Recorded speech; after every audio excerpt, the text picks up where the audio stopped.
Hello, my friend.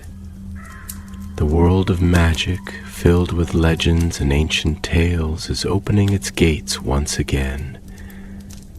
Tonight, in the Gryffindor dormitory by the crackling fireplace, I will share another story with my friends. Join us, for the magic is about to come alive.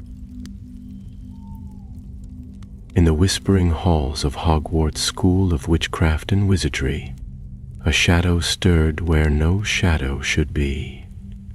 The lamps flickered not from wind, but from something older than age and deeper than darkness. A spell woven from secrets long buried beneath stone and time. It began on a Tuesday. No one quite remembered what had happened the day before. The great hall was unusually quiet that morning. Students shuffled in for breakfast, blinking wearily, some rubbing their temples as though waking from dreams they couldn't recall. The enchanted ceiling above showed a silver dawn, clouds drifting like thoughts just out of reach. At the Ravenclaw table sat Elspeth Wren, a third year with a keen mind and an untamable mane of dark curls. She frowned at her half-eaten toast, staring blankly as if her mind, usually so sharp, had snagged on something invisible. "Does this feel odd to you?" she asked aloud, not to anyone in particular. Across from her, Gideon Fairbairn, a cheerful Hufflepuff, who often joined the Ravenclaws for breakfast, claiming their jam selection was superior, looked up mid-bite. "Odd how I feel like I'm forgetting something important, like I was supposed to do something yesterday, but I can't remember what it was." She leaned in. "And I don't mean the usual sort of forgetfulness. This is different, empty." Gideon swallowed hard, then looked around the hall. "Now that you mention it, Professor Thistle didn't show up for defense against the dark arts yesterday, did he?" "No," Elspeth said slowly. "But when I try to remember what we did instead, it's like—" She trailed off, her brow furrowing. "Nothing, I remember nothing," Gideon finished for her. "It's like that whole day is just gone." At that moment, the doors to the great hall groaned open, and a tall, silver-haired man entered, walking stiffly. It was Professor Thistle, but there was something strange about him. His robes were slightly askew, and he moved with the cautious steps of someone walking through fog. He reached the staff table and sat down heavily, glancing about with a look of deep confusion. "Look at him," Elspeth whispered. Professor Vector leaned over to speak with Thistle, but the older wizard merely shook his head slowly, muttering something. The other professors exchanged glances, worried ones. The rest of the morning passed like a drifting cloud. Whispers spread, questions hung in the air like mist, and the usual lively chatter gave way to an unsettling silence. No one quite knew what was wrong, but nearly everyone felt it. By the time lunch came, Elspeth had found Marlowe Pirin, a sharp-pained Slytherin with a dry wit and a habit of finding trouble, or perhaps being found by it. "I'm telling you," she said, cornering him near the library steps. "Something happened yesterday, something big. And yet, curiously, no one remembers it," Marlowe said, raising a brow. "Fascinating. I assume you have a theory." "Not yet," she admitted, "but I will." He stared at her for a moment. "All right, I'm in. You don't even know what I'm asking? You're asking for help with something weird and probably dangerous. If it weren't, you wouldn't be this excited." Elspeth grinned. "Exactly." The trio began their quiet investigation that very evening. They started with the library, of course, where all great magical mysteries often begin. Madame Pince glared at them as they passed, but said nothing as Elspeth led the way to the restricted section. "You've got the pass?" Gideon whispered. "I've got something better," Elspeth replied, and drew out a borrowed prefect badge. "I'm not even going to ask how you got that," Marlowe muttered as the gate creaked open. Inside, the air was thick with the scent of old parchment and the tingling prickle of ancient enchantments. The three friends searched through rows of leather-bound tomes, some of them chained to the shelves, others whispering faintly in forgotten tongues. It was Marlowe who found the clue. "Here," he said, tapping a line in a brittle old volume titled Mysteria Magica, Enchantments Forbidden and Forgotten. Obliviora Totalis, a spell of mass erasure, capable of removing specific memories from multiple minds, prohibited by the Ministry following the... Wait, this part's scratched out. Elspeth leaned over, her breath quickening. That's it. That has to be it. If someone cast this spell, then everyone at Hogwarts could have lost memories of the same day, Gideon finished, his eyes wide. But who would do that? Marlowe asked. And why? Elspeth stared into the dark folds of the library, heart pounding. I don't know, she said, but if this spell really was used, it means something happened yesterday, something someone doesn't want us to remember. Far above them, thunder growled softly over the turrets of Hogwarts, and far below, in the depths of the castle where the stones whispered and time hung heavy in the air, something shifted, something that had waited for centuries to be remembered. Again, something that had not been forgotten, but erased the next morning broke beneath a sky the color of ash, and though the weather-charmed windows tried to show otherwise, a pall hung over the castle. The students moved through the corridors with distracted steps, glancing over their shoulders, forgetting why they had entered a room, misplacing books or entire conversations. Whispers of unease passed like wind among leaves, and the name Obliviora Totalis echoed silently in Elspeth's mind as she stirred her porridge without eating a bite. Classes went on, yet nothing felt quite right. Professor Thistle had returned to teaching, but he appeared drained, pausing mid-sentence more than once, blinking as though waking from a trance. His eyes, once sharp and full of that peculiar spark common to Defense Against the Dark Arts teachers, now held a dullness like candlelight seen through fog. Elspeth, Gideon, and Marlowe met again that evening, this time in an unused classroom near the arithmancy corridor. They brought the book Marlowe had found, a map of the castle, and a small lantern that flickered with a charm to muffle sound around it.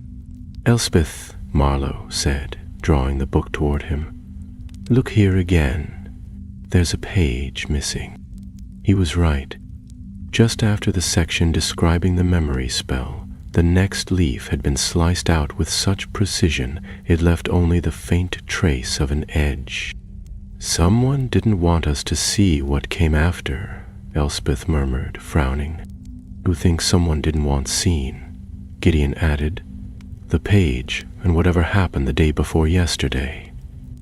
There's more, Marlowe said, unrolling a torn parchment he had found tucked into the back of the same volume.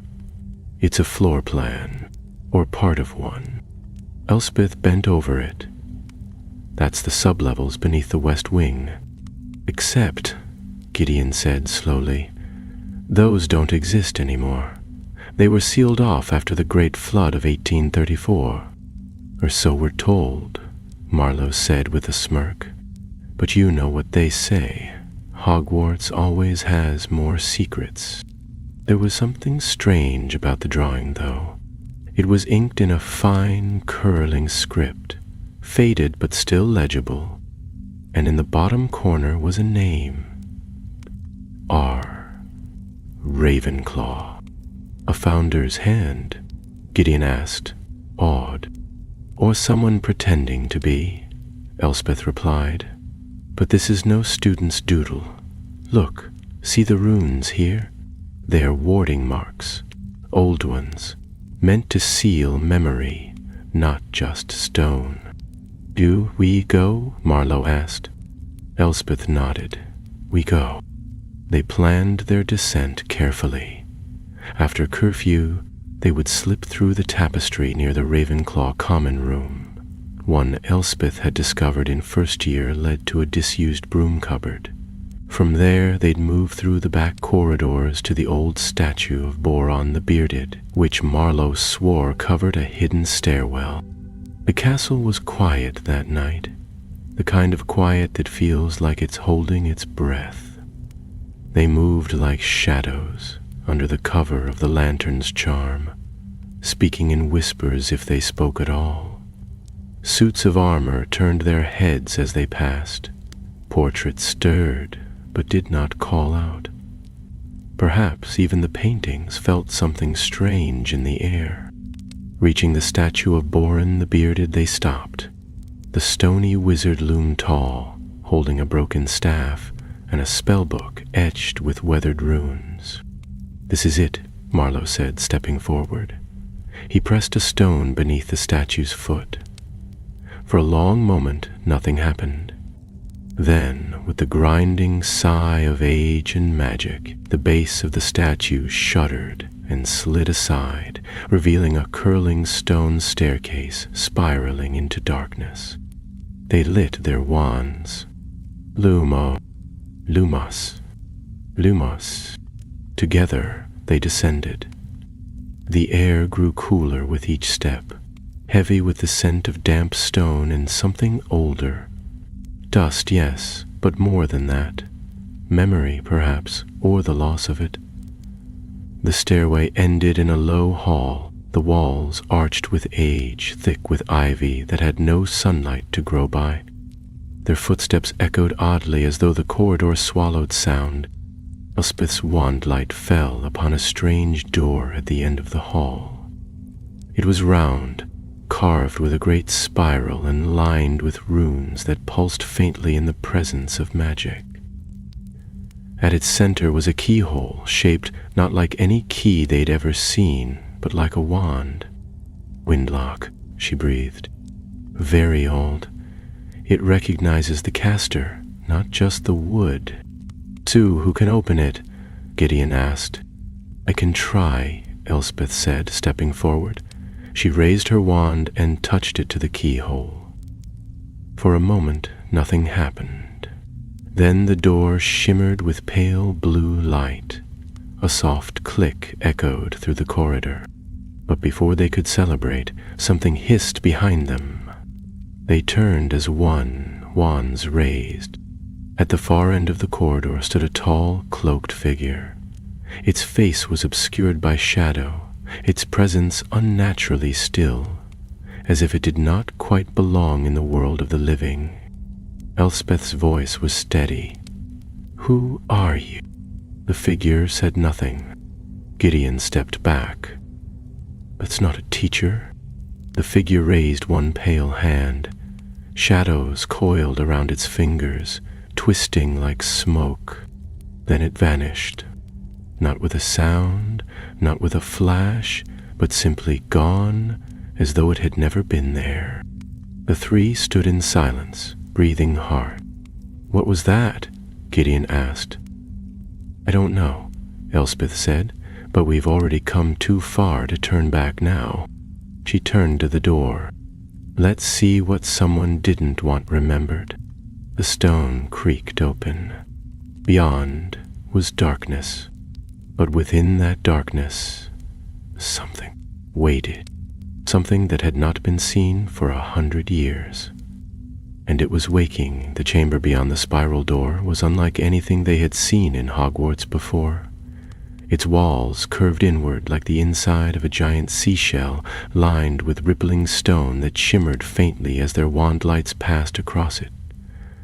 The floor was smooth and dark, polished to a mirror sheen, and the air smelled not of dust, but of rain-soaked earth, alive and ancient. There were no torches, no candles, yet the space gave off a dim, silvery glow, as though lit by moonlight filtered through deep water.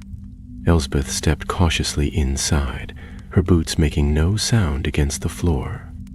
Gideon followed close behind, his hand tight around his wand, while Marlowe swept his gaze across the chamber, noting every detail. The walls bore faint symbols, rows of faded script and pictographs, none of which they recognized. At the far end of the chamber, upon a raised platform, stood a pedestal of black stone. Resting atop it was an object that at first looked like a book, but as they approached, it shifted subtly, its surface moving like ink suspended in water. It was not a book, not truly, but something that only resembled one, an illusion formed of memory and magic, shimmering in and out of shape. A thin band of silver bound it close. "That must be it," Gideon whispered, though he couldn't have said what it was. "Look at the runes," Elsbeth said, her voice hushed with awe. "They're memory sigils, very old ones." Marlowe knelt beside the pedestal, examining the base. "This is no ordinary relic. It's anchored here. I think it's drawing power from the chamber itself, feeding on the magic around it." As they drew nearer, the room grew colder, though not unpleasantly so. It was the kind of cold one felt in a place untouched by time. A stillness so deep, it felt almost sacred, and yet Elspeth's heart beat faster with every step. She reached toward the book, hesitating just before her fingers touched the silver clasp. "Wait," Marlowe said sharply. "Think. What happens if you open it?" "I don't know," Elspeth replied, "but I think we're meant to. This whole place, it's like a memory vault. Someone built it to hide something, or to protect something from being unhidden," Gideon said nervously. With a quiet breath, Elspeth unfastened the silver clasp. The moment it came loose, a low hum vibrated through the floor, through the walls, through the very air. The book fluttered open, pages turning on their own, faster and faster, until, with a final snap, they stilled. The chamber trembled. A glow rose from the book, soft at first, then brighter, until it lit the room in a ghostly blue radiance. Images began to form in the air above it, mist-like and shifting, memories summoned forth by the magic bound within. They watched in silence as the images unfolded. A classroom, Professor Thistle standing before a group of students, his wand raised in warning. The students stared back, confused and frightened. The scene shifted, an explosion of light, a spell echoing across stone, and then blackness. Another image formed. A tall student with silver blonde hair, not much older than themselves, standing in front of the spiral door. His wand was glowing. He murmured words they couldn't hear, and the door opened. Behind him the shadows moved. Then the book closed on its own, the glow vanishing, plunging the chamber into silence once more. Elspeth stepped back, her thoughts racing. That was Thistle's class, and that student. I don't know who he is, but he opened the door. He found this place. Or unleashed it, Marlowe said. If someone used Obliviora Totalis, it wasn't to protect this. It was to cover up what happened here. Gideon was staring at the pedestal, pale. "Do you think he used the spell on the whole school?" "Maybe," Elspeth said. "Or maybe the spell was cast by this thing." Marlowe frowned. "The relic itself? If this vault contains magic strong enough to erase memories, maybe it doesn't need someone to cast it. Maybe it is the spell." Even as she said it, The idea settled into place like a key in a lock. The silver glow, the shifting pages, the images half formed and half forgotten. It wasn't just recording memories. It was feeding on them, erasing them, protecting something hidden within. They turned to leave, only to find the spiral door had sealed shut behind them. Gideon rushed forward, pressing his wand to the seam. Aloha Mora! The door did not budge. Relocking spell, Marlowe said grimly. We triggered it when we opened the book. Elspeth stepped forward, her mind racing. We need to find another way out. There must be a release rune somewhere. The three split up, circling the room, tracing fingers across the stone, searching for any sign of an escape mechanism. It was Gideon who found it, a faint sigil etched into the wall behind the pedestal. It was almost invisible, hidden among the older carvings. Elspeth studied it, then raised her wand and spoke firmly, Memoratus liberare. A pulse of light traveled across the chamber walls like a ripple in water. The door groaned and began to open once more, but as they stepped into the corridor, they weren't alone. The cloaked figure had returned. Only now, it was closer. Its hood had lowered slightly, revealing eyes like ink pools, empty, yet watching. It raised a hand, and a soundless gust swept through the hall, extinguishing their lights. "Run!" Elspeth shouted, and they did. They tore through the passageway, up the winding stairs, heartbeats thudding louder than footsteps. Behind them, the corridor seemed to stretch, elongate, like the castle itself resisted their escape. Shadows lengthened unnaturally, and the air thickened, dragging at their limbs. Just as panic threatened to break their stride, Elspeth shouted, "Lumos Maxima!" Her wand blazed like a star, flooding the stairwell with light. The shadows recoiled, and the figure vanished once more. They burst from the statue's base, tumbling into the corridor, gasping and pale, robes torn, knees scraped. For a long time, none of them spoke. Then Gideon said, "We saw what happened.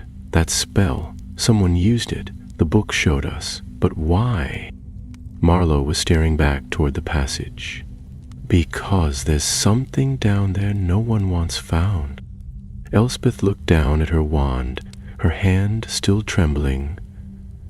"Then we'll just have to find it anyway." She didn't say what they were all thinking, that the relic might not be sleeping anymore, that something inside it might have woken up, and it remembered them. By morning, the events of the previous night had already begun to blur around the edges.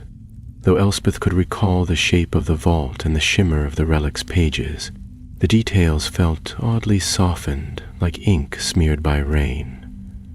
She frowned into her reflection in the dormitory mirror, trying to summon the images that had floated above the book. Professor Thistle in his classroom, the silvery-hailed boy. But they came as flashes, nothing more. It wasn't like forgetting a dream. It was more like the memory itself had been sanded smooth, left without edges. At breakfast, Gideon sat stiffly beside her, uncharacteristically silent as he spread marmalade over a slice of toast he wasn't eating. Marlowe arrived a few minutes later, sliding into the seat with a look of grim resolve. "We need to talk," he said under his breath, his eyes scanning the tables. "Library again?" Gideon asked. "No," Elspeth said, glancing toward the high table where Professor Thistle sat hunched over his tea. "Not today. Too many eyes." They met instead in the clock tower courtyard, its gears clunking overhead and the great pendulum swinging slowly back and forth like the heartbeat of the castle. A soft drizzle misted the air, but none of them cared. Marlowe had brought an old journal bound in worn green leather. It had belonged to his great-uncle, who had served on the Hogwarts Board of Governors decades ago. "I thought it might have something," he said, flipping carefully through the pages. Mentions of forgotten wings of the castle, spells used for containment, obscured records. "Here, listen to this." He cleared his throat and read aloud.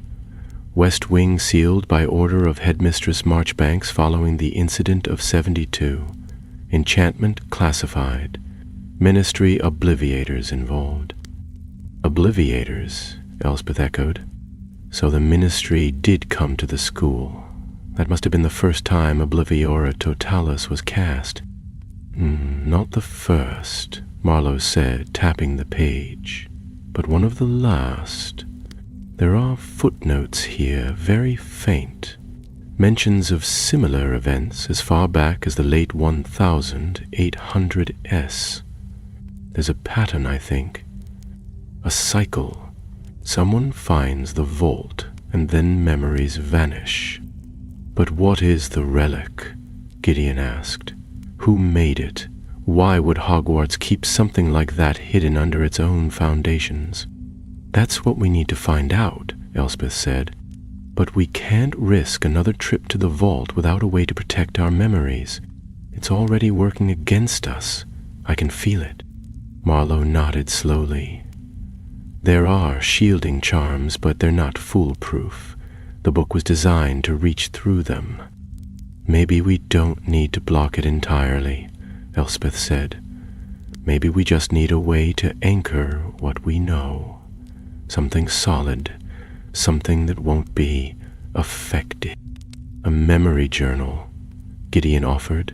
"Write everything down, store it in a locked container, maybe even under Fidelius."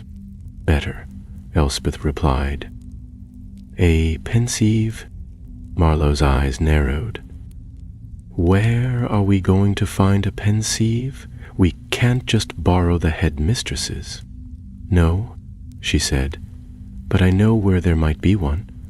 Professor Binns told us once that Headmaster Everard had one kept in the Hall of History, back when they stored magical artifacts there for study."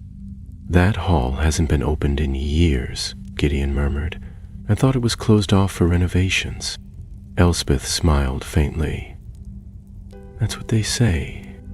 It took them 2 days to prepare. They worked carefully, stealing moments between classes, ducking past prefect patrols and avoiding the attention of professors. Marlowe secured them the spell to unlock the hall's doors, a sequence of charms so old they had to be reconstructed from 3 different sources. Gideon brewed a memory-focusing draught from valerian, silverleaf, and whisper moss. Delicate ingredients not usually used by third leaders. Elspeth prepared the story they would place inside the pensieve, shaping it like a thread of truth spun from silk. On the 3rd night, they returned to the Hall of History. It stood at the base of the astronomy tower, hidden behind a crumbling tapestry that depicted a forgotten battle between merfolk and centaurs.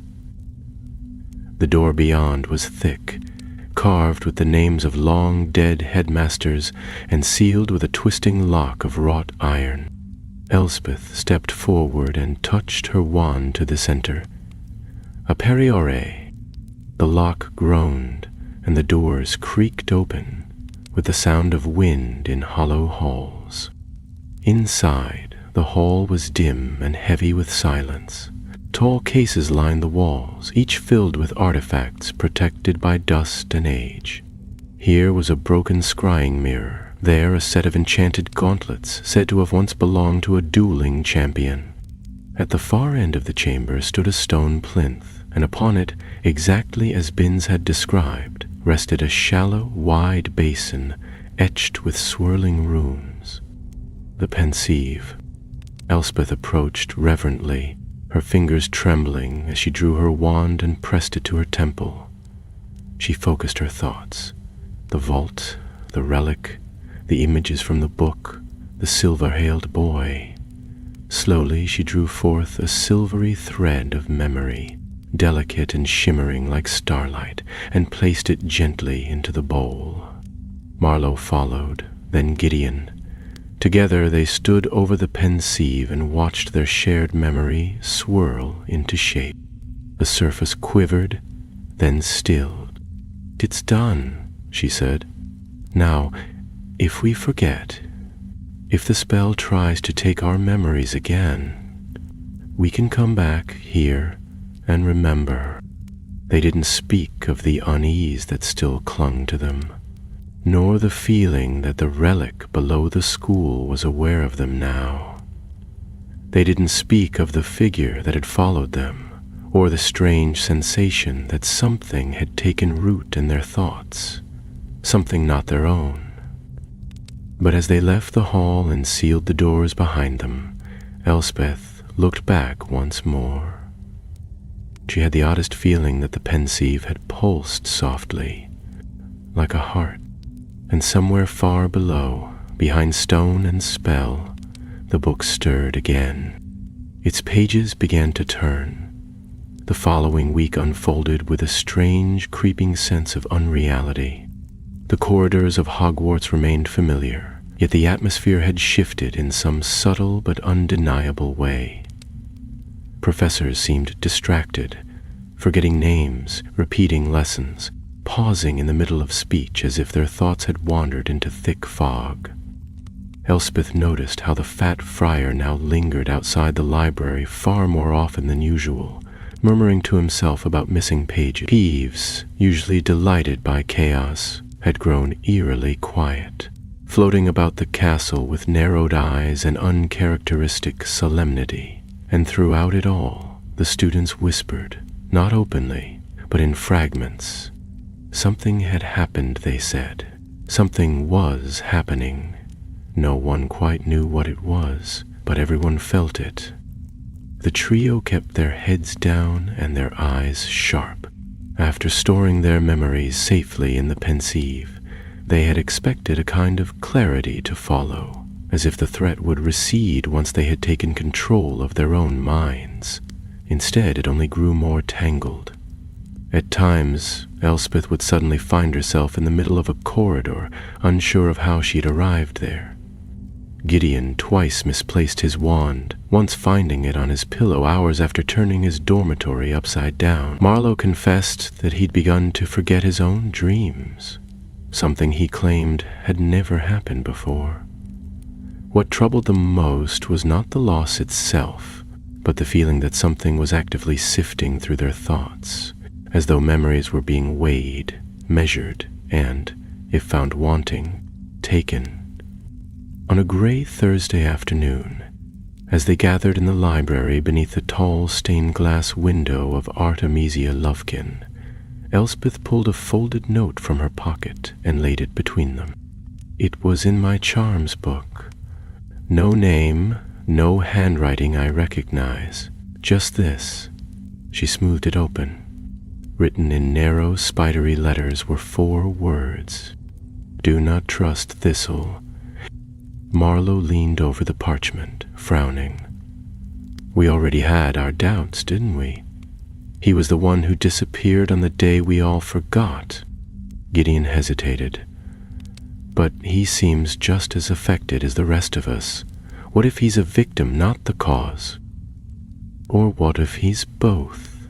Elspeth said. "The book showed us something, him facing students, casting a spell, but we never saw the outcome." Marlowe drummed his fingers against the table. "If he's connected to the spell or the relic, we need to know how deep it bows." "We could ask him directly," Gideon offered, though he didn't sound convinced. "No. If he's involved, he'll never tell us the truth. And if he's under the relic's influence, he may not even know what he's done," said Elspeth. She lowered her voice further. "We need to search his office." Gideon looked alarmed. "That's a bit extreme, don't you think?" "Elspeth's right," Marlowe said, already checking the hourglass on the wall. "Thistle teaches 3rd years right after dinner. His office will be empty for nearly an hour." "Tonight, then," Elspeth said, "we find out what he's hiding." That evening, as shadows lengthened across the castle and the scent of roast chicken drifted through the corridors, the trio made their way toward the defense against the dark arts tower.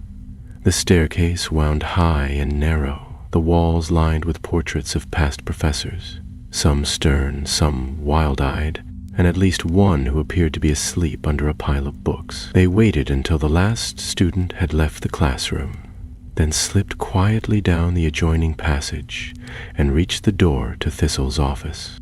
It was locked, of course, but Marlowe made quick work of it with a whispered charm.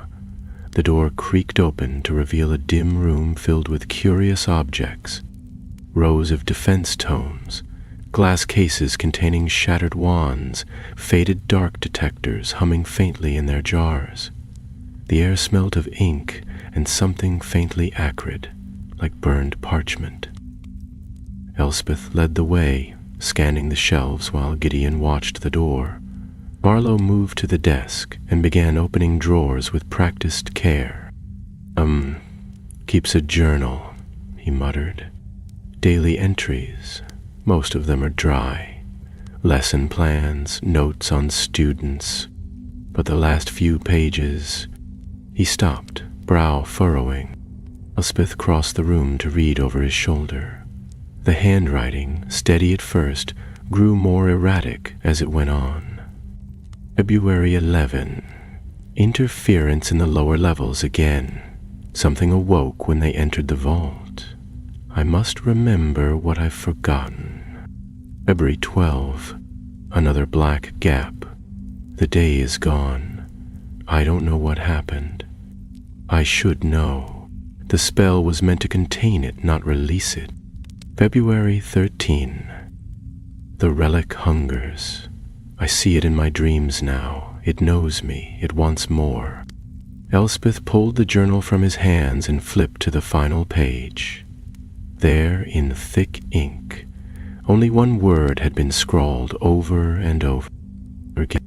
Behind them, something creaked. They whirled, wands raised, hearts pounding.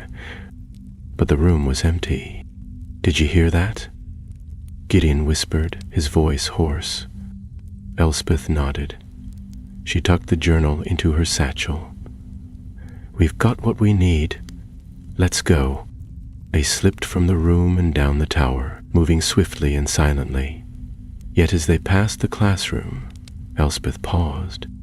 A soft light glowed from beneath the door, flickering like firelight.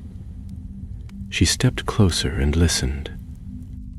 Inside, someone was muttering, words she couldn't quite make out, repeated again and again in a trembling voice. She leaned closer still. It was Professor Thistle. He was reciting a name, over and over, a name none of them had heard before, Alaric Van Trell. She drew back slowly, her skin crawling.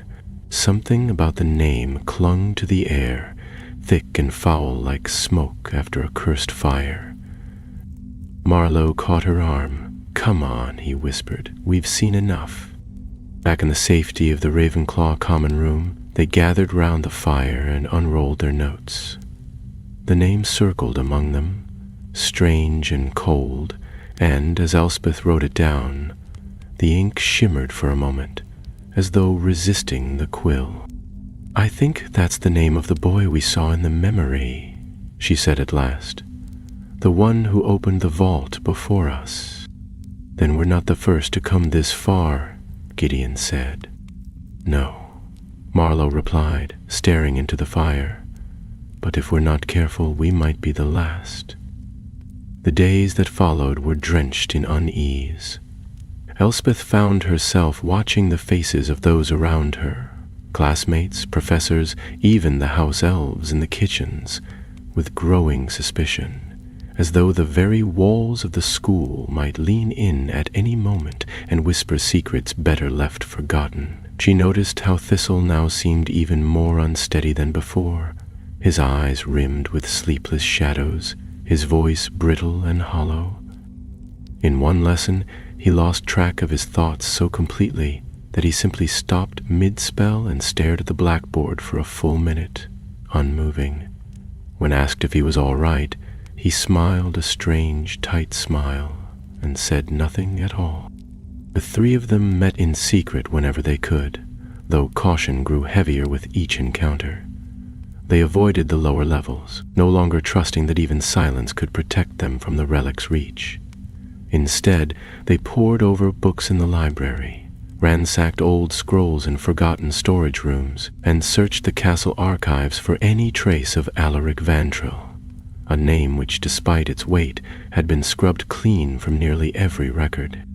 It was Gideon who finally discovered a mention, hidden in a brittle volume that detailed Hogwarts disciplinary hearings from a century prior. The entry was brief, half burned at the edges and written in an older script that curled like vines across the parchment. Vantril. A. Expelled for violation of magical containment protocols, unlawful access to restricted vault, and invocation of forbidden enchantments. Subject's memory altered by ministry order. Further details sealed by decree of the Wizengamot. He had read it aloud in a whisper, seated beside Elspeth and Marlowe in a darkened study room, and for a long moment none of them spoke. The ministry wiped his memory, Elspeth said at last, voice quiet, just like they tried to wipe ours. Which means he survived, Marlowe murmured, running a hand through his dark hair. But they didn't want anyone to know what he'd done. Gideon frowned. The relic. Do you think he created it? I don't think so, Elspeth replied. From what we've seen, it's older. Much older. My guess is he found it, just like we did. Then what happened to him afterwards? Gideon asked. What happens to anyone who remembers it? Elspeth didn't answer. She couldn't. The thought pressed against her mind like a cold hand. That night sleep came only in fits and starts. Dreams crowded her. Shadows moving behind doors, voices speaking in languages she could almost understand. She awoke in darkness more than once, convinced she had heard footsteps at the edge of the dormitory. The last time she opened her eyes, she was certain she saw a flicker of silver light vanish beneath the crack of the door. The next day, a new ripple ran through the school. A second-year girl from Gryffindor had vanished. No one knew when it had happened. One moment she had been in transfiguration, answering questions with her usual quick wit, and the next she was gone. Her name, they said, was Tamsin Cole. But as the hours passed, people began to stumble over it, as though the name itself were already fading. A few swore they'd never heard of her at all. The teachers began their investigation at once, of course. Headmistress Farrow swept through the corridors with grim determination, and aurors were called to the castle before sunset. But the effect on the students was immediate and chilling. Conversations became more hushed, eyes more wary. The castle itself seemed to draw inward, the very air growing heavier with each hour. Elspeth gathered her friends in the empty charms classroom after supper, locking the door and casting a sound-dampening charm on the room for good measure. This is no coincidence, she said, pacing before the windows. She didn't vanish, she was taken. By who? Gideon asked, sitting cross-legged on a desk. Or what? Marlowe spoke slowly, his voice low. The relic. It feeds on memory. But what if that's not all it does? What if it needs more? More than just thoughts? Elspeth stopped pacing. You think it's growing stronger? It really could be, especially now that we've disturbed it. Gideon swallowed hard. So what do? We can't go back down there, not without knowing how to fight it. We don't fight it, Elspeth said, her mind already racing ahead. Not yet. We learn from it. They returned to the Pensieve that very night. It had become their one refuge, the only place where truth could be held untouched by the spell's influence. One by one, they added new memories. Thistle's journal, the mention of Alaric, the forgotten name of Tamsin Cole, each silvery thread preserving what the relic sought to erase. We need to know where it came from, its true origin. And I think there's only one place that might hold the answer.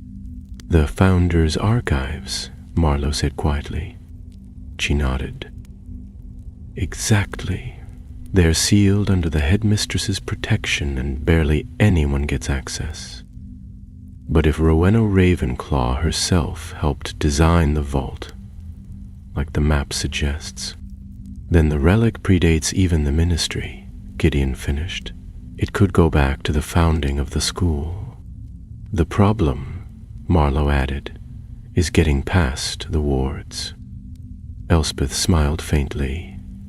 I've been working on that, and indeed she had. Over the next 2 days they pieced together what was required.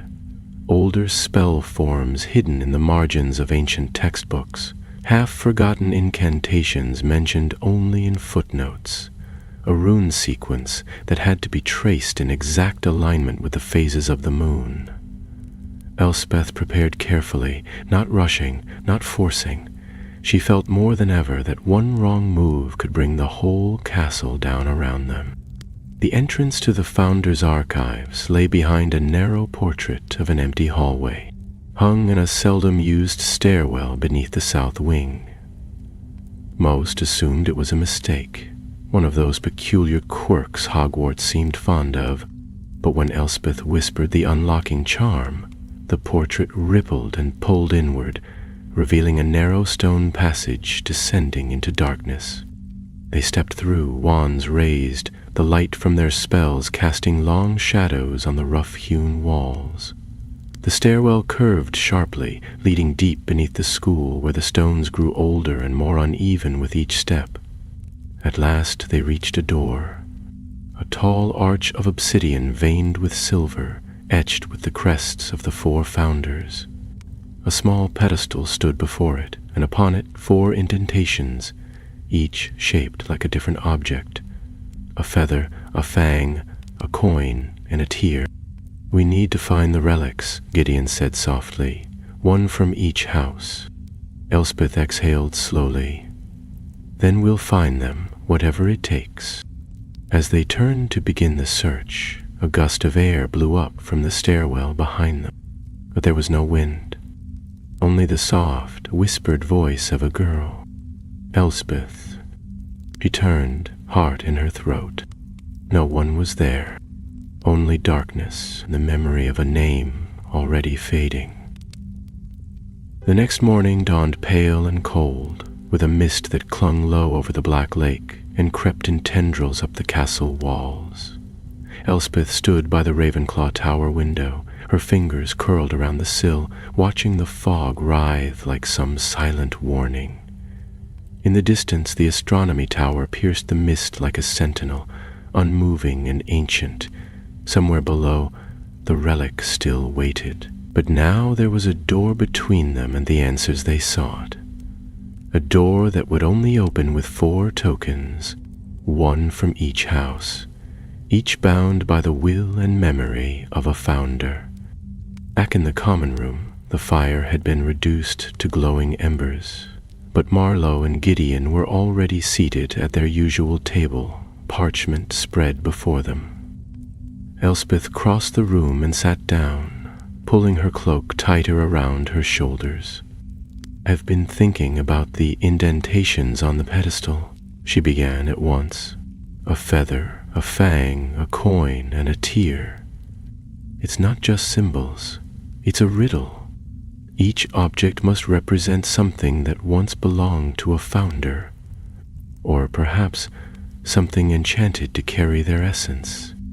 Marlowe nodded. Feather for Ravenclaw, that seems clear enough. An eagle's feather, most likely, symbolic of wit, flight, clarity of mind. The fang would be Slytherin, no question. Serpents, ambition, a token of cunning. The coin could belong to Hufflepuff, Gideon said, tapping a finger against the parchment. She was the one most connected to the common folk, builders, workers, those who toiled for the good of all. A coin would fit that legacy. And the tear? Elspeth murmured.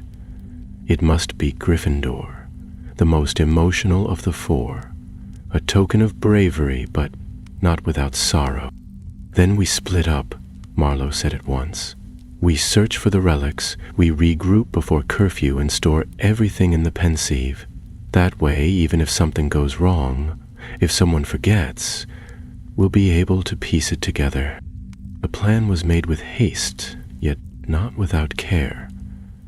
They decided to search by House Thalspeth, would investigate Ravenclaw Tower for any trace of the feather. Marlowe would probe the darker corners of the dungeons for the fang, and Gideon, whose warm charm had made him many friends in Hufflepuff, would seek out the coin through the kitchens and hidden passages near their common room. As for the tear, none of them yet knew where to begin. Gryffindor's legacy had been scattered more widely than the others, and most of his personal effects had long since vanished into legend. Elspeth returned to her dormitory and began at once. She searched beneath cushions and behind bookcases, through trunks of forgotten belongings and drawers stuck fast with age. Hours passed, and she began to despair that nothing would be found. It wasn't until she turned her attention to the bust of Rowena herself, a proud likeness standing near the stairwell, that she noticed something peculiar. Behind the statue, in a narrow crevice between the stones, a thin glimmer caught her eye. She reached carefully, fingertips brushing something delicate and smooth. When she drew it out, her breath caught. It was a feather, yes, but not an ordinary one. It shimmered faintly, shifting from silver to deep indigo depending on the angle of the light. Its tip was inscribed with a rune that she recognized from the book they had found in the vault, a memory sigil, ancient and powerful. She clutched it tightly and fled the tower without a word. Gideon met her later that evening, pale but triumphant. He had found the coin beneath a floor tile in the kitchens, hidden in the oldest corner near the bread ovens. It was square, stamped with a badger's head, and made of a metal he couldn't name. He said it hummed faintly in his palm, like a heartbeat. The house elves had been oddly quiet as he passed, watching him with wide, glimmering eyes. One had even whispered, "You shouldn't be here." But when he turned to ask what she meant, she had vanished. Marlowe arrived last, soaked to the knees from the chill of the dungeon pools. He produced a narrow glass vial from the folds of his cloak, and within it curled a sharp, curved fang, etched with green knack veins that pulsed faintly with magic. It was guarded, he said, his voice low, by something I couldn't see. I felt it, though, right behind me the whole time. I cast a concealment charm, and it still knew I was there. But you got it, Elspeth said. 3 down. They gathered again in the Hall of History, the Pensieve glimmering before them, and placed the tokens in a conjured circle around it. As each one touched the stone, the surface of the Pensieve stirred, glowing faintly in response. Elspeth recorded the memories, the finding of the feather, the coin, and the fang, then carefully withdrew the thoughts from her temple and placed them inside. Only the tear remained. The next day, the castle buzzed with unease once more. A second student had vanished, a fourth-year Slytherin boy named Corwin Rowell. He had been last seen in the herbology greenhouses, yet none of the professors could say when. By mid-morning, his name had already begun to fade from the notice boards, as though the parchment itself refused to remember him. Elspeth walked the corridors in silence, the whispers following her like ghosts. Tamsin Cole, Corwin Rowell. 2 names, 2 faces, both slipping from the world like stones cast into a deep, dark pond. And still the relic waited, patient as stone, growing stronger with every memory lost. In the early evening, as the sun bled gold across the mountains, she found herself drawn to the Gryffindor common room. Not by logic, but by instinct. She approached the fat lady's portrait and paused. "I need to speak to someone," she said softly. "Someone brave." The fat lady blinked at her. "Well, aren't we all brave in our own way, dear?" "I think someone left something behind," Elspeth said. "Something meant to be remembered."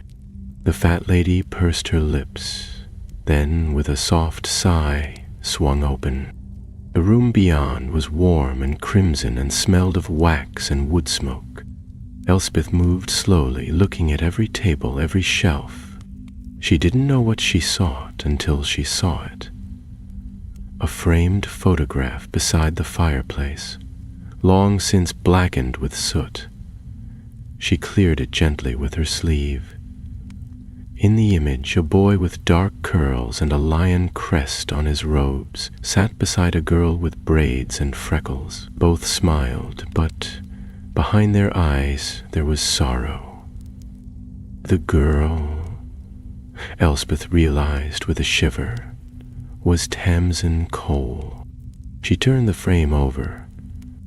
There, affixed with melted wax, was a single drop of hardened crystal, clear and shining, a preserved tear.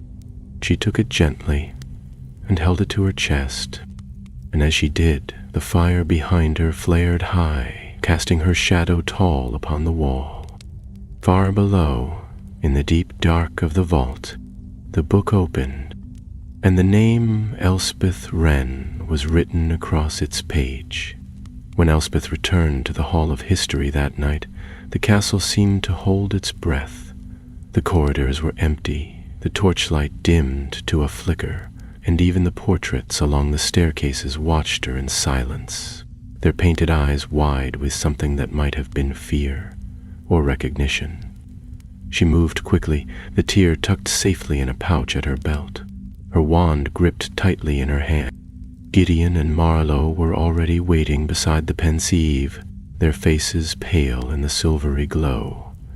Neither spoke as she entered, but they both straightened when they saw what she carried. Elspeth knelt and placed the hardened tear beside the feather, the coin, and the fang. For a heartbeat, nothing happened. Then the air shifted. The pensieve's surface rippled violently, not as if stirred by thought or memory, but as if disturbed by something far deeper. An ancient current long dormant and now awakened.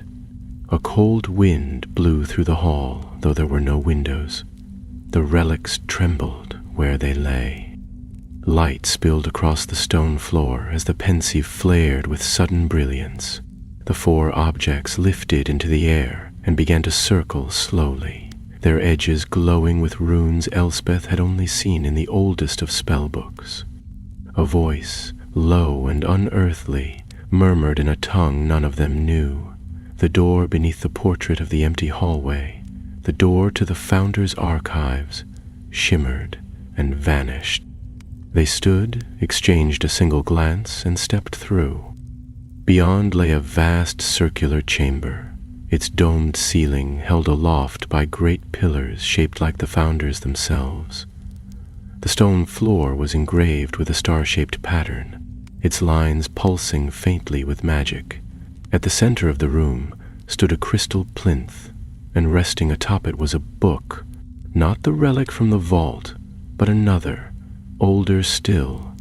This one was bound in dragonhide, its cover carved with the intertwined crests of the 4 houses. A heavy lock sealed it shut, and 4 small indentations, feather, fang, coin, and tear, waited at its corners.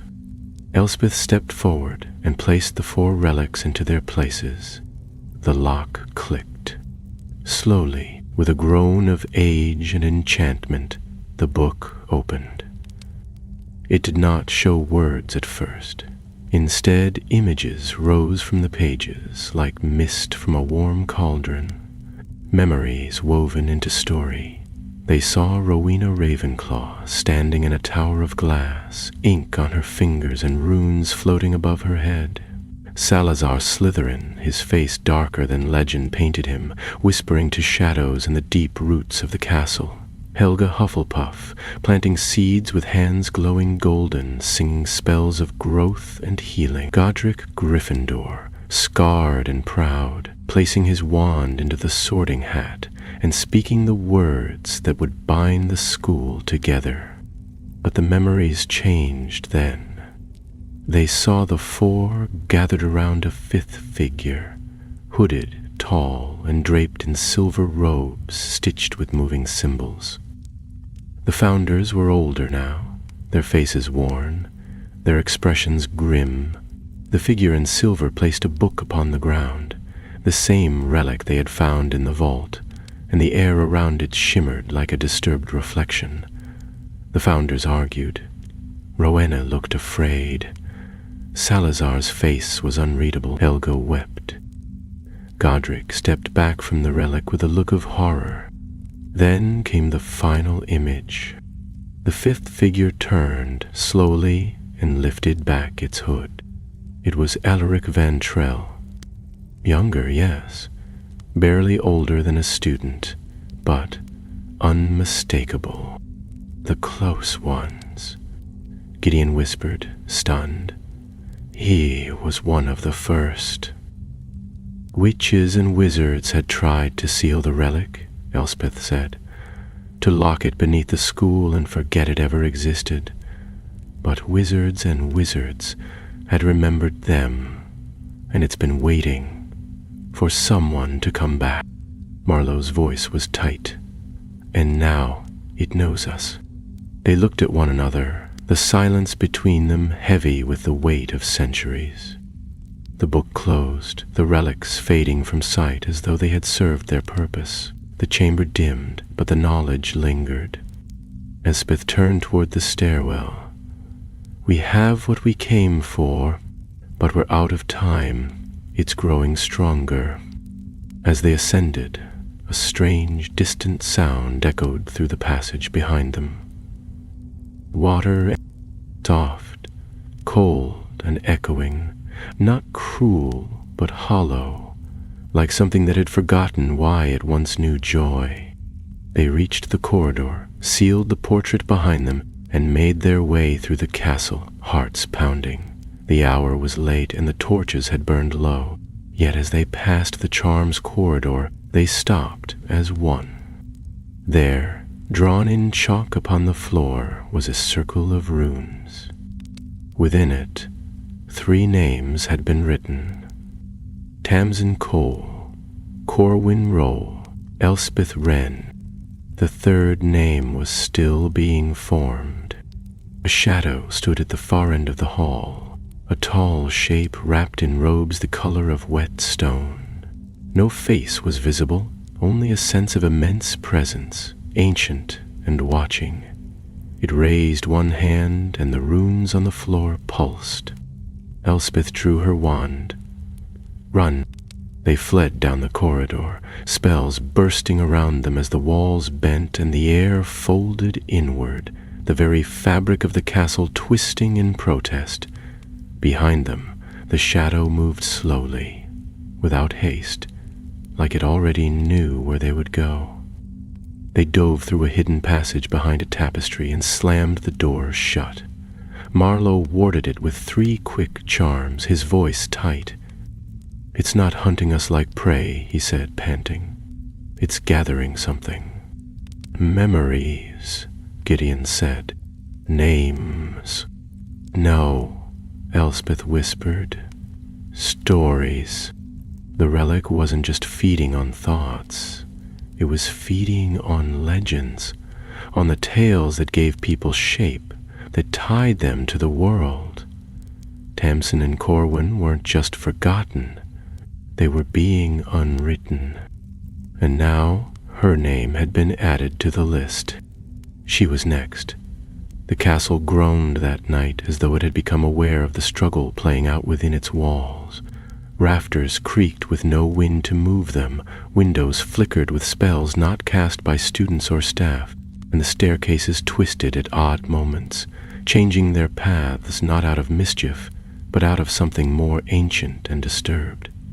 Elspeth felt the change in her bones. It was as though the very heart of Hogwarts had been stirred from slumber, and it was not pleased. She and the others took refuge in the Ravenclaw common room, though it offered little comfort. The books whispered when no one read them. The enchanted fire sputtered despite its charm, and the bronze eagle knocker gave no riddles when she passed. It simply opened without question, as if to say, "Go in. There is no time for games." The three of them sat close together, not speaking at first, each trying to hold fast to the thoughts that still felt like their own. "The relic knows us now," Elspeth said quietly, her voice barely louder than the rustle of the fire. "It's writing our names in its story, and once it finishes, we'll be lost. Not just gone, but erased.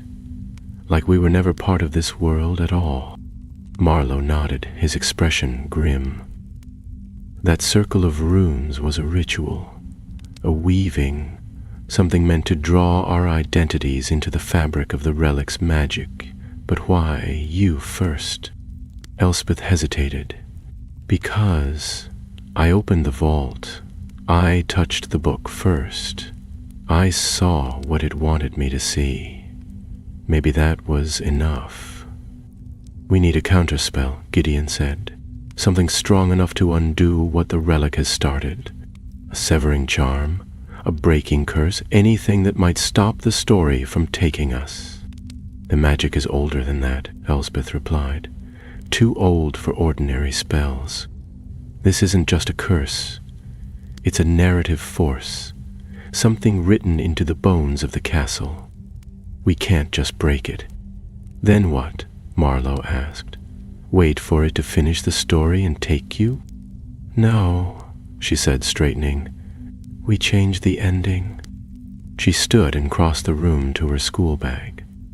From it she pulled the parchment with the map of the vault, now yellowed and creased from handling, the runes faded but still visible.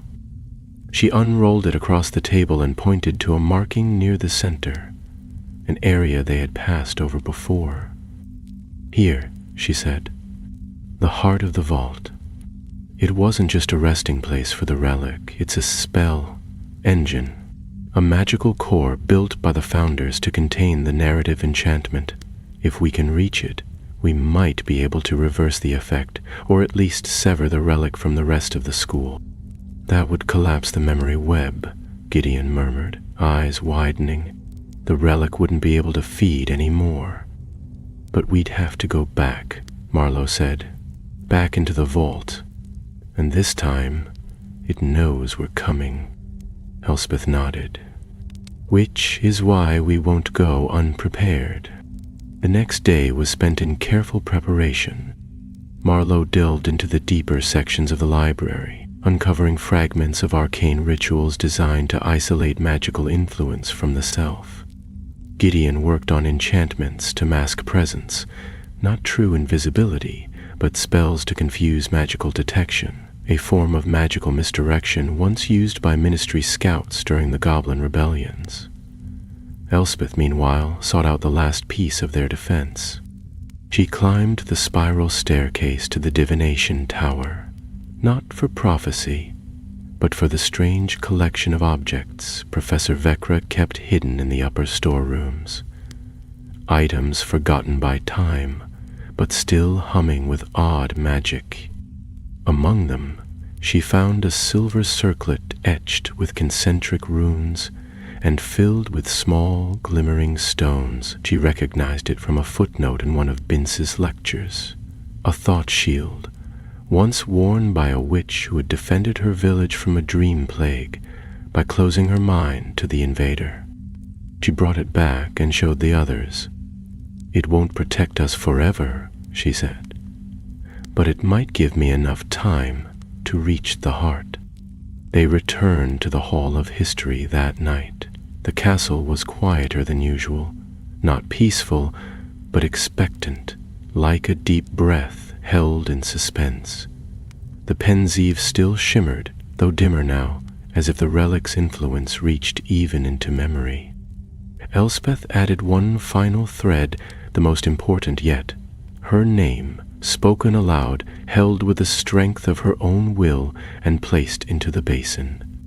"If I'm taken," she said, her voice steady, "come back here. This memory will be the thread that leads you back to me." Gideon swallowed and nodded.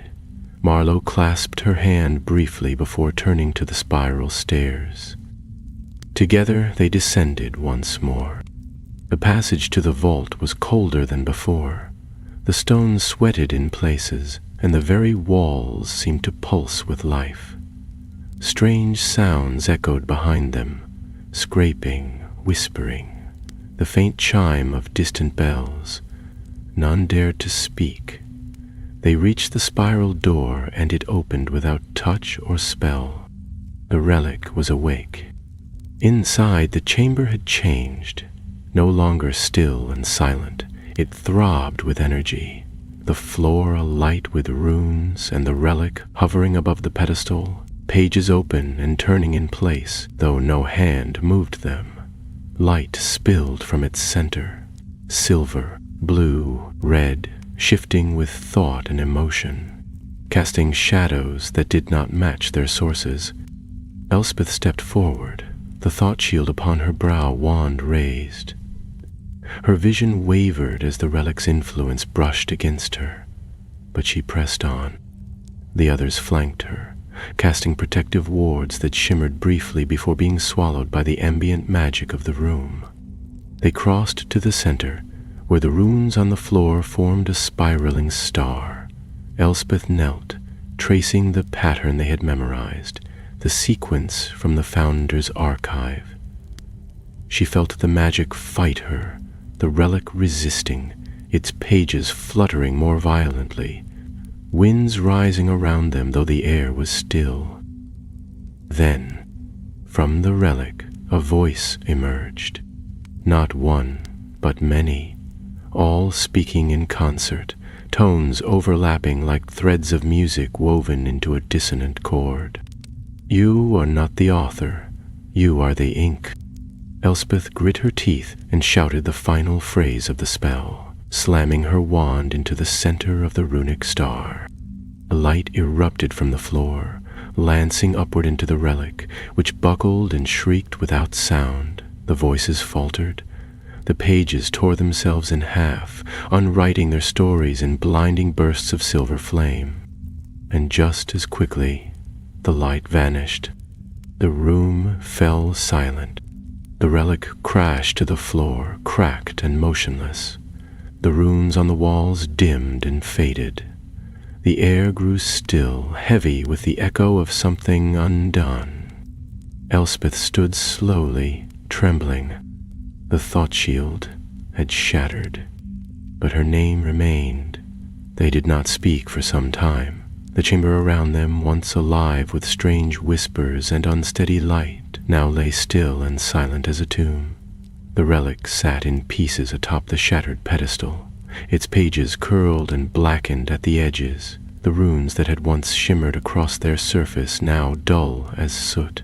The air was thick with the smell of scorched parchment and something older, bitter, sharp, like the closing of a spell that had been held open too long. Marlowe stepped forward and nudged one of the fragments with the toe of his boot. It did not react. No glow, no hum, not even the faint pull of enchanted air. Whatever power it had once wielded had been drained, or broken. Elspeth leaned heavily against the nearest pillar, the thought shield now a twisted ring of silver at her feet. Her mind buzzed with memories, clear, untouched, her own, and yet she felt as though something had passed through her, left her hollowed and trembling. It wasn't pain she felt exactly, nor fear, but the strange, weightless aftermath of facing something that had not simply tried to harm her, but had tried to unmake her. Gideon knelt beside her. "It's done, isn't it?" he asked, searching her face for certainty. She nodded slowly. The link to the heart severed. The story it was trying to write. It's been broken. Marlowe crouched near the remains of the book, examining them carefully. Not destroyed, though, not completely. I don't think it can be. It's older than we understood. Older than the founders, perhaps, but without the vault's energy, without the heart. It's quiet now. "We need to seal it," Elspeth said. "Completely. No trace, no memory of where it is. If anyone finds it again—" She trailed off, knowing they didn't need her to finish the thought. Together they worked. Using the same runes that had once opened the chamber, they cast them in reverse, folding the magic inward, sealing the passage not just with stone, but with confusion, with forgetfulness. They placed the fragments of the relic deep within the pedestal's hollow base, and bound it with spells written in no tongue spoken aloud, anchoring them with the last dregs of the vault's fading magic. When it was done, the room darkened, the walls losing their shimmer, and the pedestal itself slowly sank into the floor, until it was no more than an unmarked rise of stone in an otherwise empty room. By the time they emerged from the spiral corridor, the first hints of dawn were stretching across the highland sky. The castle stood in silence, its windows glowing faintly with the warmth of early light. Elspeth paused at the top of the stairs, breathing in the cold air that blew from the mountains through a narrow window, and felt, for the first time in weeks, a glimmer of peace. They walked slowly, wearily, back through the waking halls of Hogwarts. The portraits had returned to their usual chatter, muttering to one another about dust and damp draughts, and how very late it had gotten. Peeve zoomed past once, singing something ridiculous about moldy cauldrons, and for once they welcomed the nonsense. When they reached the Hall of History, they stopped. Elspeth turned to the others, eyes still sharp despite the circles beneath them. "We keep the pensieve," she said. "Everything we remember, everything we must remember, stays with us. But the vault, the relic, no one else must ever find it again." Gideon placed a hand on the edge of the basin. "We write the truth here, not so that it can be spread, but so that it can be guarded. And if the relic ever stirs again," Marlowe added, "someone will know how to stop it." They sealed the hall with a ward of their own making, forged from memory and vow. It was not powerful in the grand sense of magic, but it was binding all the same. As long as they remembered, as long as their names still lived, the relic would remain forgotten. Days passed. Tamsin Cole returned first. No one saw her arrive. She simply appeared at breakfast one morning, sitting beside her housemates with a dazed look, as though she had just woken from a long, troubling dream. She remembered her wand, her classes, even Elspeth, but not the days that had passed in between. She did not remember the vault, but she had not been erased. Corwin Rowe came back the following week, found asleep in one of the greenhouses, wrapped in an enchanted cloak that none of the professors recognized. When asked where he had been, he only blinked and said, "Studying." The story passed quickly among the students, then faded, as strange things often did in Hogwarts. Professor Thistle was quietly replaced by a substitute from the ministry. No announcement was made, but a plaque appeared outside his office, engraved with his name and a short inscription. A scholar who sought to forget, and found what could not be forgotten. Elspeth, Gideon, and Marlowe carried on, their secret hidden behind polite smiles and careful silences. They did not speak of the relic in open halls, nor whisper of vaults beneath the stone, but they never truly left the story behind. How could they? They had changed it. They had rewritten its end. And Hogwarts, ancient and living, seemed to know it. Sometimes, late at night, when Elspeth walked the halls alone, she felt it in the stones beneath her feet, that the castle remembered her. Not the details, perhaps, not the spells or the relic itself, but the shape of her presence, the defiance of one who had said no when a story tried to write her away. She stood in the astronomy tower one evening, looking out over the grounds, the wind in her hair and stars wheeling overhead. Somewhere below, a memory stirred in the earth, buried deep and silent. But above, in the sky where no darkness could touch it, her name still shone, written not by quill or relic or spell, but by her own will. Elspeth ran, remembered. Winter crept into the castle's bones in the air. Lessons resumed their ordinary rhythm, or as ordinary as Hogwarts ever allowed. Around so many windows, the wind fell closer to common room fires. The scent of pine and old stone thick in the air. Lessons resumed their ordinary rhythm, or as ordinary as Hogwarts ever allowed.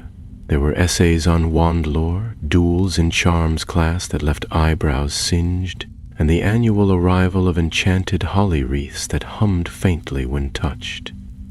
Yet beneath the surface of this familiar world, Elspeth knew a quiet transformation had taken place, like a mirror turned just slightly, enough to reflect something that had always been there but never truly seen. The three of them, Elspeth, Marlowe, and Gideon, spoke little of what had passed in the vault. There was no need. Their understanding ran deeper than words, carved into the silence between glances, in the way they lingered at the edge of crowded rooms, always watching, always listening. They kept their own counsel, but they did not close themselves off from others. In fact, they seemed more a part of the school than ever, stronger, wiser, yet unchanged in the eyes of those who had not followed them into the dark. Still, there were signs. Elspeth's name appeared in a forgotten corner of the library catalogue, etched in the same silvery script used to record the authors of rare magical texts, though she had never written a thing. Gideon, while helping Professor Sprout harvest winter herbs, uncovered a patch of whisper moss that bloomed in his presence, something no student had managed in decades. And Marlowe, who had always walked the castle's corridors like a cat with its own secrets, found that the ghosts, particularly the Grey Lady, now nodded to him when he passed, as though recognizing in him a keeper of stories best left unsaid. Then, on the morning of the winter solstice, something curious happened. Elspeth received a letter. It was not delivered by owl, nor handed to her by a house elf. Instead, it appeared beneath her pillow, sealed with a wax crest she did not recognize, a circle of stars surrounding an open eye. The parchment was old, yet not brittle, and the ink shimmered faintly, even in the gray light of dawn. She sat up slowly and broke the seal. To Elspeth Wren, your name has reached us, though not by post. You have touched the edges of magic thought lost, and in doing so written your mark upon it. The circle turns slowly, but it turns still. The vault is sealed for now, but its echo will ring longer than any of us can say. If ever the threads unravel again, you will be called Be ready." There was no signature, no mark of ministry or school or known magical society, only that single symbol, the circle of stars, the open eye. She showed it to the others after breakfast, once they had secured a quiet corner of the courtyard where snow gathered in lazy drifts. Gideon turned it over in his hands, frowning. "It's not any crest I know. Not official, not recorded, not even from the Department of Mysteries." Marlowe took the letter, studied the wax carefully, then nodded once. "It's older than that. Maybe older than the school itself." "But what do they mean, you'll be called?" Gideon asked.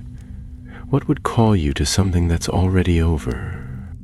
Elspeth looked up at the towers of Hogwarts, the frost clinging to every stone, and felt again that strange stillness, the way the air sometimes held a memory just beyond reach.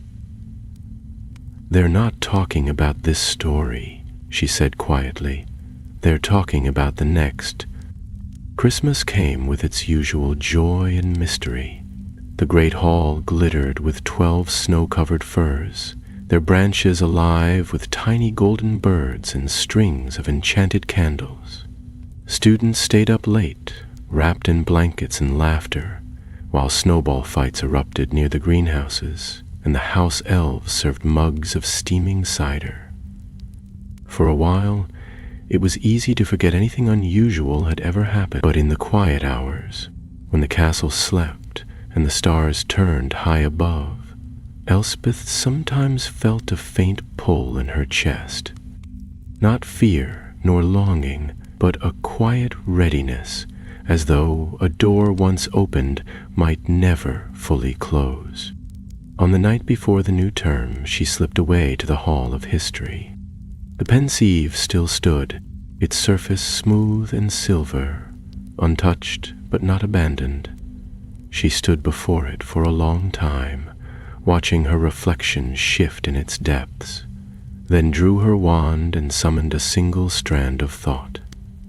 Into the basin she poured her memory of that first morning, of sitting at breakfast, the feeling that something was wrong, the moment she had looked across the table and asked, "Does this feel odd to you?"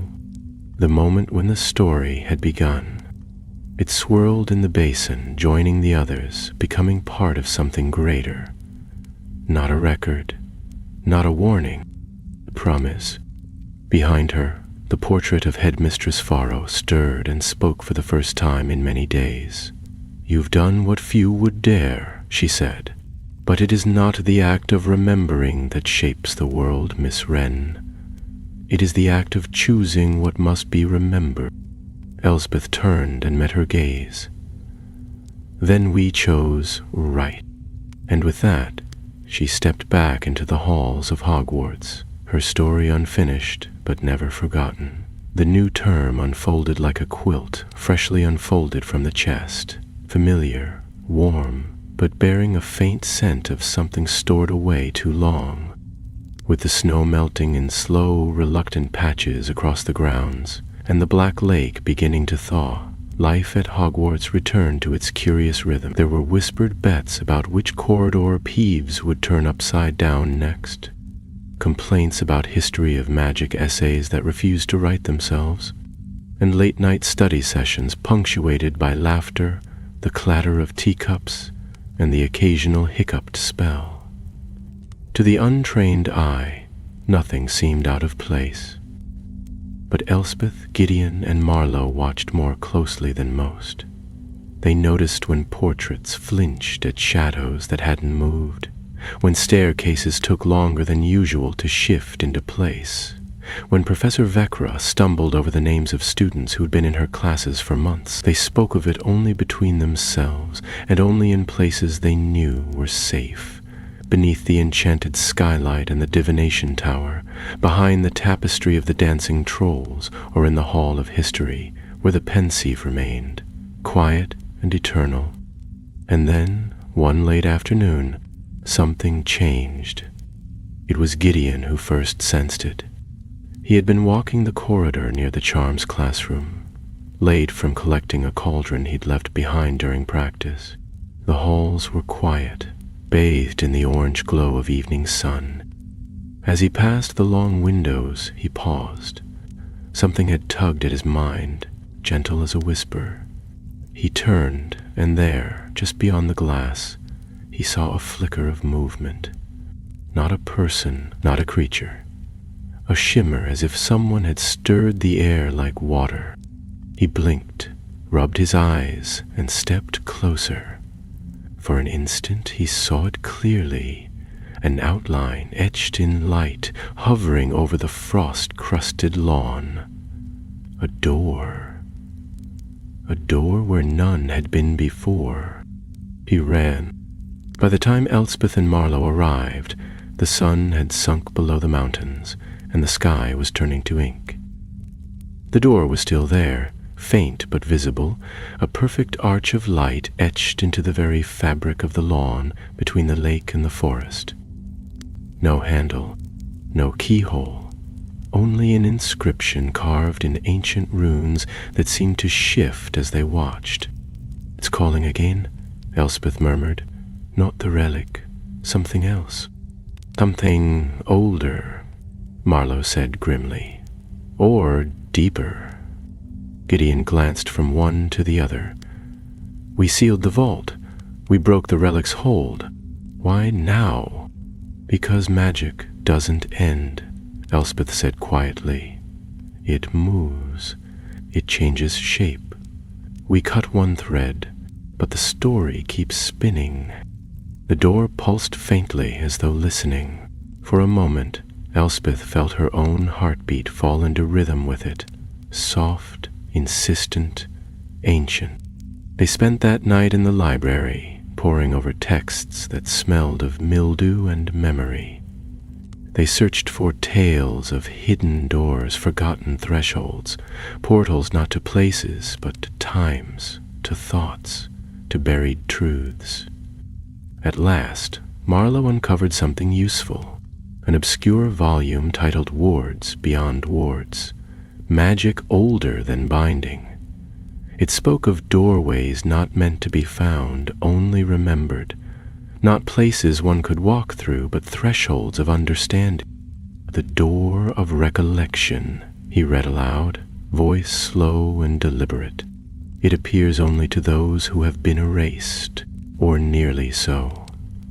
It is a last chance, a reckoning of sorts. To step through is to face the truth left behind." "And if you don't step through?" Gideon asked. Marlowe didn't answer. Elspeth looked from the book to the window. Beyond the glass, the lawn shimmered again. The door was still there. "We've been through fire and shadow," she said. "We've lost days, nearly lost ourselves. I don't think we were meant to survive just to walk away. This story isn't finished." The next morning they approached the door as dawn broke. The lawn was slick with dew, the sky a wash of pale pink and gray. No one else was outside. No eyes watched but those of the castle itself. As they stood before the arch, the runes settled into place. Elspeth read them aloud, the words unfamiliar but strangely comforting. "What is forgotten shall be remembered. What was written shall be read again. What is buried shall rise, if the name is true." The door opened. Not like a door in the physical sense. There was no creak of hinges, no movement of stone. Rather, the space within the arch peeled away like mist, revealing not another room, but a memory. Elspeth stepped through first. The light engulfed her, warm and strange, and then she was standing in a room she had never seen and yet knew instantly. It was a classroom. Old, dust-covered, with windows long shuttered. Candles flickered in their sconces, though no one had lit them. At the front stood a figure cloaked in pale gray, their face obscured by time and shadow. Books lined the walls, but each bore no title, only her name. Not just Elsbeth Wren, but her name written in many hands, in many places, in the margins of notebooks, on the covers of essays, whispered in conversations, laughed aloud in late-night talks. It was a catalogue of every memory she had left behind in others, not just what she remembered, but what she had been. The figure at the front turned. It was her, or a version of her, silent, calm, eyes filled with stars and ash. "You were nearly forgotten," the echo said, "but you made yourself a story." Elsbeth swallowed. "Is a choice," the echo replied, "not of action, but of meaning. What happens if I step away? You will remain as you are, whole, remembered, but only as long as the story is remembered too. If ever it fades, so will you." Elsbeth thought of the pensieve, of the silvery strands swirling within. She thought of Gideon's courage, Marlowe's resolve. She thought of Tamsin Cole and Corwin Rowell, and every student who had vanished into a spell that did not care for endings. They're laughing. "I'll remember," she said, "even if no one else does." The echo smiled faintly. "Then the door will remain open." The room faded, the candles blew out, and the arch was behind her once more. Gideon and Marlowe waited, eyes wide. She nodded.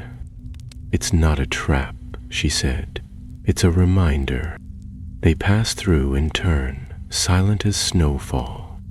When the door finally vanished, there was no sound, no flash, just a gentle sigh, as if the earth had exhaled.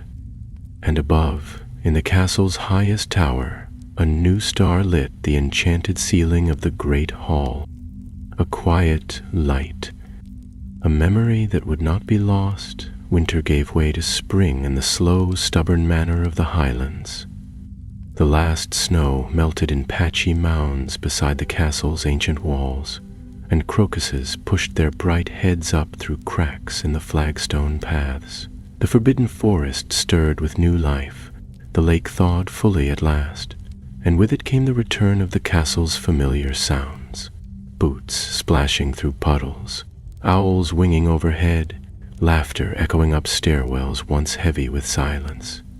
To most, it was just another season, but to 3 students it was the turning of a page. Elspeth stood one morning on the edge of the astronomy tower, the wind in her hair, her eyes fixed on the horizon, where mist and sky met in uncertain color.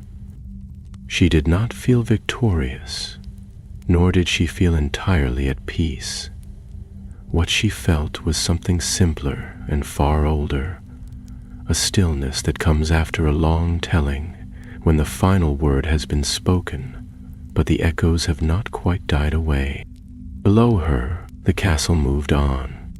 The professors resumed their routines, the students fretted over exams, and first years still got lost between the 4th and 7th floors.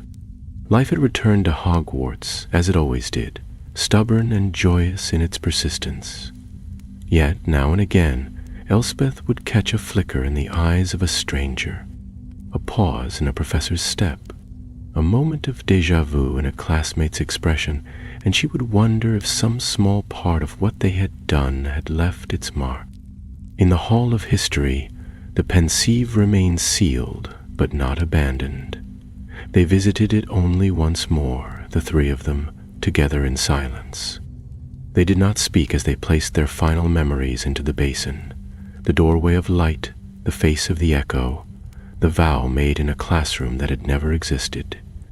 The basin shimmered once, then stilled, the surface smooth and silver once more.